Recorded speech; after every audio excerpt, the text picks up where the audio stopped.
guys, welcome back to my channel. I hope you're all having a wonderful day. As you can see, me and Emily put up Elena's wallpaper.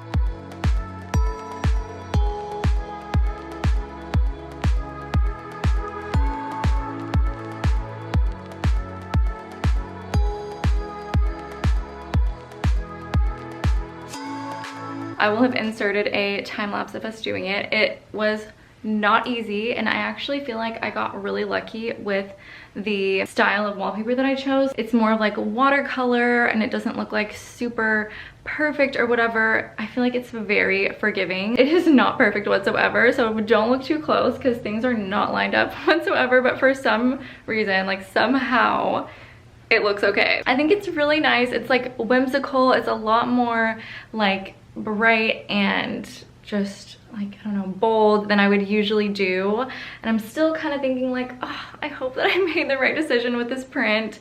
But to be honest, I mean, it's just for the next year or so until we move. So I thought it would just be fun to do something kind of like bright and bold.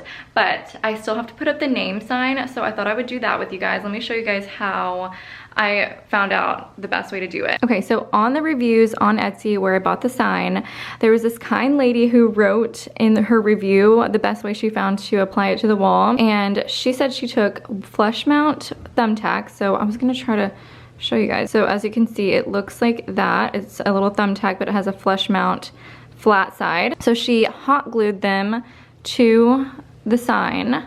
And so I did that last night, and then she said you just basically just thumbtack the whole thing to the wall, and it was super easy. So I'm gonna put it up and we'll see what it looks like. Okay, I am not 100% sure how I'm gonna, ow, I just stabbed myself.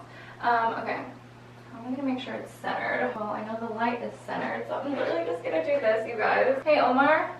Yeah. Can you come look at this? Does this look like a good spot in the middle of the wall? And then I was gonna put Noir like kind of off to the side here. I would maybe a little bit higher. A little higher like that. If you're gonna put Noor off to the side, then I would offset that slightly a little bit too. Like this way? Yeah.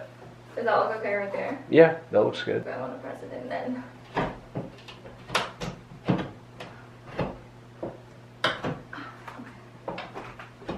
Maybe I should have walked back behind you to actually look and see. I didn't realize you were gonna just press it in like that. Oh, that looks good. Good, Omar. Yeah, that looks good. Okay. You did good. Yeah. Here. Maybe like between the Hold on. eye and the N. Oh yeah. Oh, that looks good. Like right here. Okay, push it in. That was the easiest way that I could have ever applied that to the wall. I can't believe that worked so well. Is it straight? Is it good? I don't know. Yeah, it looks good. I'm gonna put the eye. Yay! All he did was push the Noor in. There you have it, you guys. The final result with the wallpaper and her name sign. It looks so pretty. I love it. I can't wait to get her play kitchen. I've already ordered it. It's gonna go here, and then I'm gonna put a little shelf here so we can display some of her toys that she's currently playing with. And then I'll probably just store the rest of her toys either in like baskets or in the closet. I love how it came together. How cute does it look with her clothing rack right there next to it? Oh my gosh. And the colors on her clothing rack literally look like they go with the wallpaper. Also, I'm currently vlogging on my old camera, which is the G7X. Also a very good camera, but my other one, which is the M50 that broke somehow, is such better quality. If you guys can tell a difference, let me know.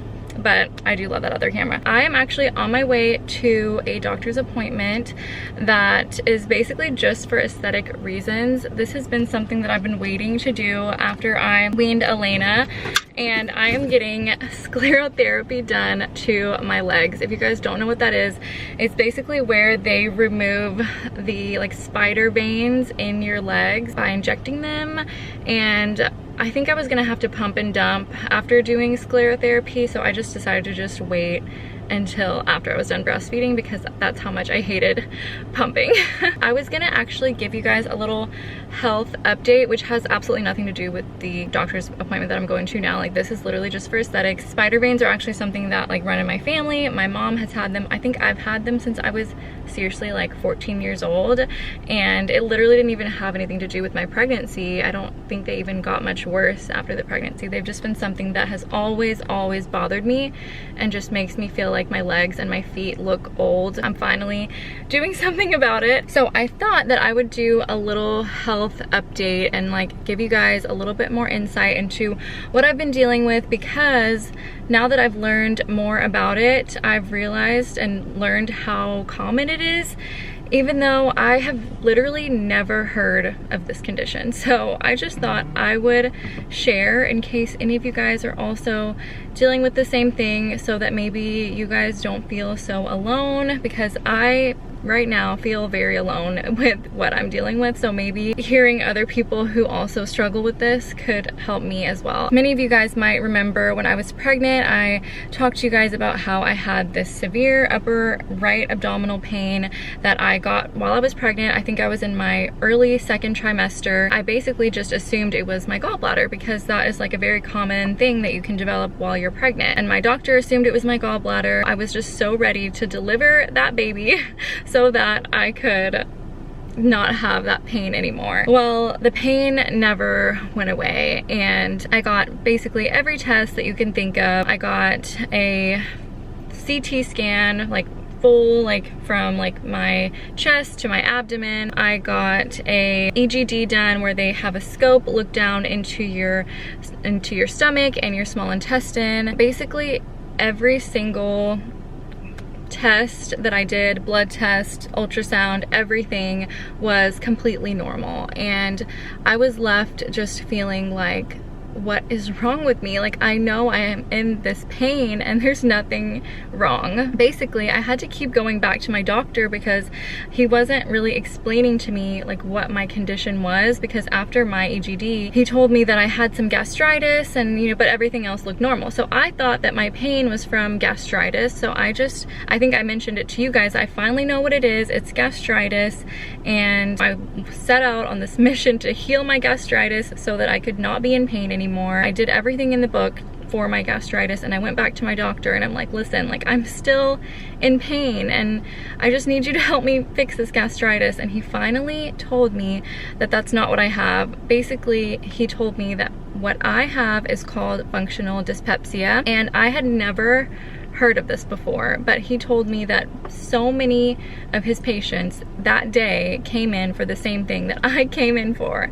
And I was like, I have never heard of this before, but it is apparently the second most common functional disorder of your GI system, the first being IBS. And I have heard of IBS, and I know that that is very common. I'm sure a lot of you guys have heard of IBS or may suffer with IBS as well. That is irritable bowel syndrome, and basically functional dyspepsia, from what I understand, it's similar to IBS, but it's in the upper GI instead of the lower GI. My symptoms are basically just right upper abdominal pain that comes and goes. A lot of times it's made worse when I eat. Sometimes it feels sore. Sometimes it's like a sharp, like crampy pain. And I learned that it's my intestines just spasming. I just wanted to talk about this because it's been a long journey. It's been almost 2 years now that I've been suffering with this on almost a daily basis. There's really not been anything that I've found that honestly makes it better except peppermint, which is actually a natural GI relaxer. So I've been like, you know, taking that. Of all the other medications, and you know, I feel like I've tried every medication that you can think of that my doctors prescribed to me. Nothing has really worked. If any of you guys suffer with functional dyspepsia, I would love to know if you guys have found anything that works for you. I think I just wanted to like let you guys finally know like what I've been struggling with, and in case anyone feels like they're alone in their struggles, you're not alone. I promise you, every single person on this earth has their own set of struggles.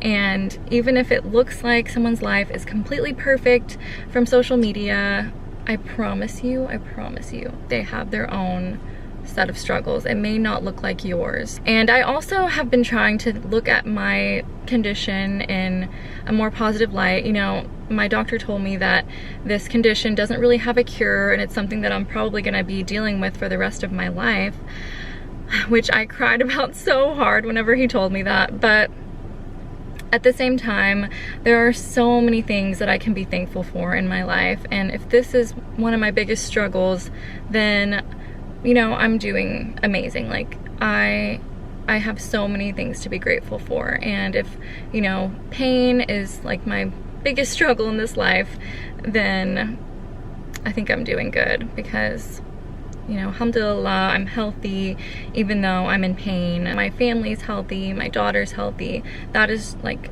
you know, those are all things that I'm so grateful for.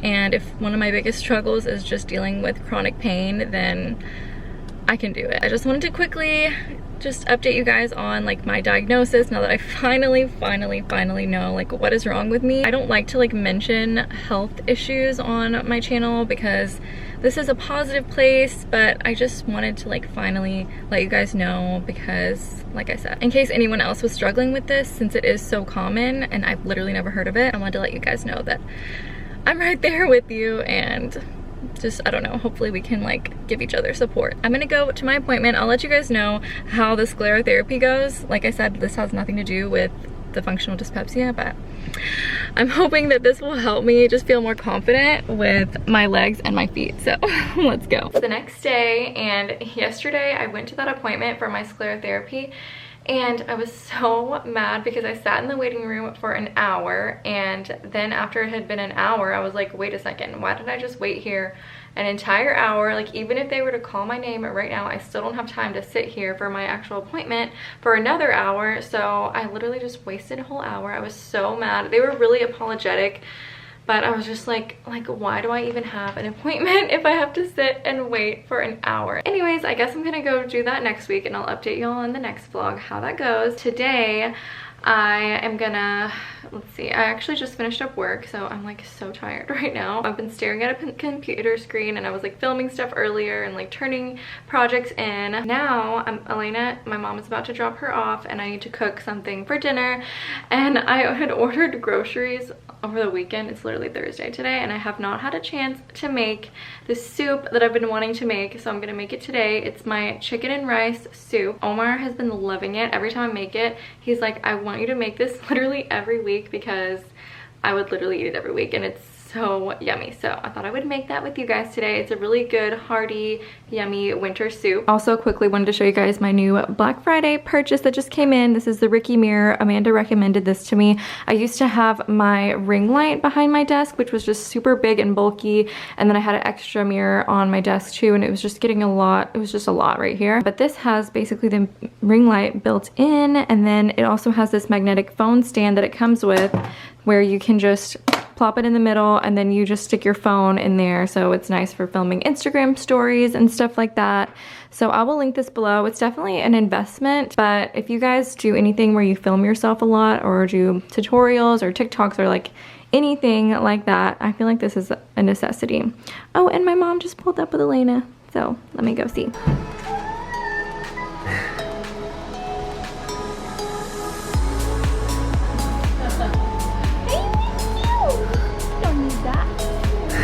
I am going to attempt to cook with this little baby. We'll see how this goes, but she's got her Aquaphor. It's keeping her entertained. Let me show you guys what's in the soup. Okay, so it's very simple. I have all the ingredients laid out, but you guys know I don't really measure anything whenever I cook, so I'm gonna try to give you guys rough estimates of things. I do squash and zucchini. I do celery and carrots, onion and garlic. Those are like the main ingredients.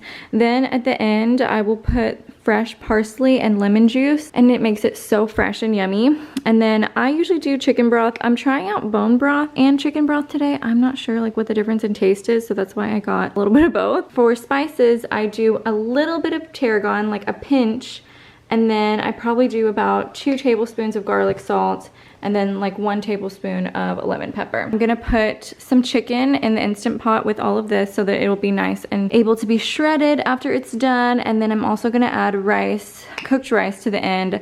I never really cook my rice with the soup just because I guess I don't really know how to do that, so I always just make it separately and then I put it in at the end. So I'm gonna go ahead and get started.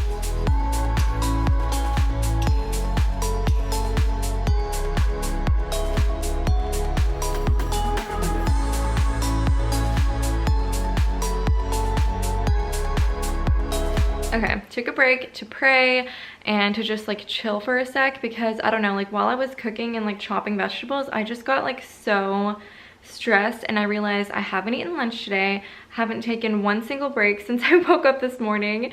And I was talking to Omar about how overwhelmed I was and he was like, Lena, you have to prioritize a break. And I'm like, I guess you're right. Like it's so hard, I guess, for me, like especially whenever Elena's not with me. Usually, like you guys know, it goes with my mom or Omar's mom during the day, and like when she's gone, I'm like trying to get all my stuff done and I'm like racing around the house trying to like get things done, work, film, edit, like just all the things that I literally don't stop. And so yeah, I realized it was like 4:30 and I hadn't eaten anything since breakfast and I hadn't literally gone to the bathroom, drank water, nothing. Anyways, back to cooking.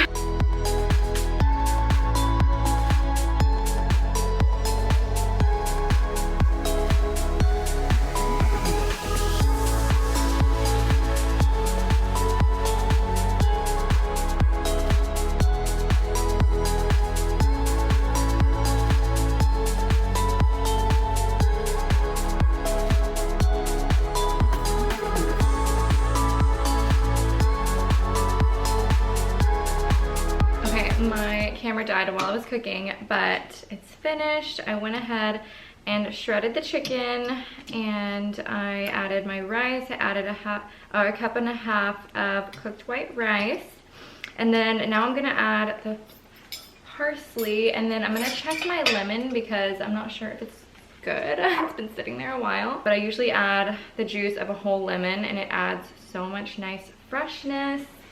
Omar is gonna be so excited. This is like his favorite. Okay, it's definitely like very soft and the color kind of changed a little bit. I'm gonna open this up. Please be good. Oh, I think this is good.